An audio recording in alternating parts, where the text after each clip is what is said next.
काम करते हो उसका नाम क्या है भाई नितिन भाई?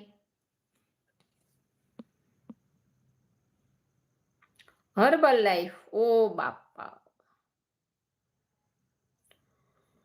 नितिन भाई, आप उस कंपनी में काम क्यों कर रहे हो? उसमें तो ज़्यादा फ्लोराइड आता है, सभी प्रोडक्ट में उसमें फ्लोराइड आता है, जो फ्लोराइड आता है वो बॉडी को बहुत नुकसान करता है।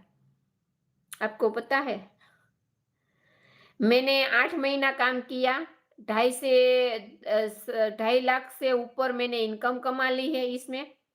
बहुत अच्छा प्लेटफ़ॉर्म है और इसमें हर एक कंपनी का मैंने प्लान देख लिया। मैंने 4 नेटवर्क मार्केटिंग की है, तो अब मुझे ऐसा लग रहा है यहाँ से मेरा हर एक सपना पूरा हो सकता है, ऐसी है ये कंपनी।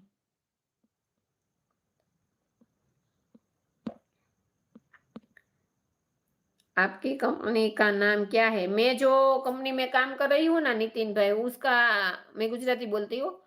હું કંપનીમાં જે કંપનીમાં કામ કરું છું ને એમાં